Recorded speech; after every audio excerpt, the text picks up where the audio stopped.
major policy documents talk about the need to develop a greener economy and to mitigate emissions, and these include the National Development Plan, the National Growth Path, as well as the DTI's various industrial policy action plans.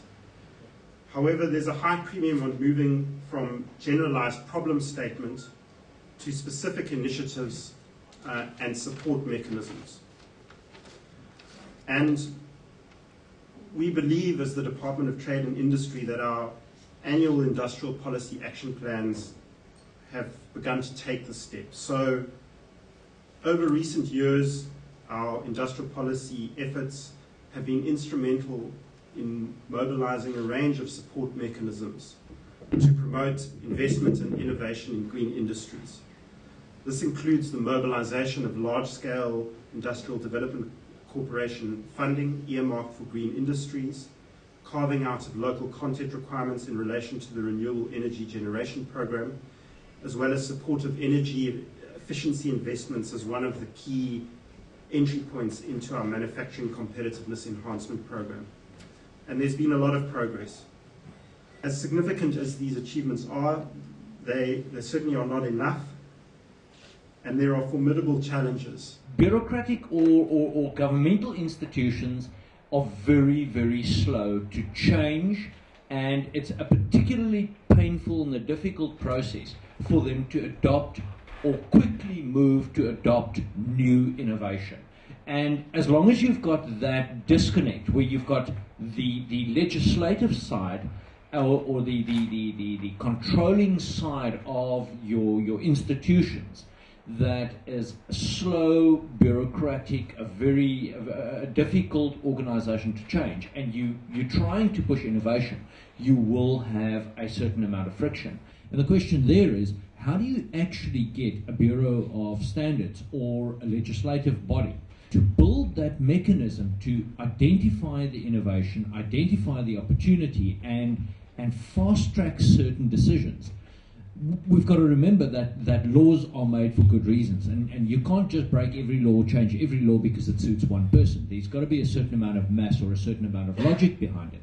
But yet, do we actually spend enough time, or do we have the mechanism for those institutional barriers to be addressed when necessary and when it actually makes sense? And can we actually build the capacity to change them in line with the innovation? What we do find is, having been located within a particular agency of the Department of Science and Technology, and encouraged to foment and to develop and to stimulate innovation in the energy and environment space, what we do find is that in order to stimulate and encourage innovation in any sector, I come from a broad engineering sector, but specifically in energy and environment, your practices needs to be innovative.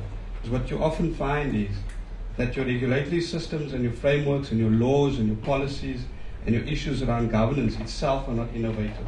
And so very often within government you find various tiers of and entities within government continuously at loggerheads and in a state of flux and friction, because it's not able to bring out an innovative outcome, because the systems itself are unfortunately not able to adapt as readily as required. I think that's basically. I think very often we recognize that some of our legislation is quite advanced, but at the same time there's a disconnect between different elements that address different issues. Often legislation is made with unintended consequences, and one of the key jobs that the Green Economy Working Group has taken on in the province is to understand, for example, what is the regulatory impact. But it's a work in progress. First thing we really need to do is fight against business as usual. And I know that's said a lot, and we talk about business unusual, but in government, it's a big ask. And I think a lot of people recognize that government isn't used to dealing with business unusual. And so while government and government procurement is one of the key levers to create demand around sustainable procurement and green procurement, it's also possibly an incredibly tough ask. There are a number of areas I can touch on, but I think a key example is what happened with green procurement, green public procurement in India, where industry actually approached the public sector and said that in order to create some kind of certainty around demand, we actually need you as government to start putting systems in place to require green procurement.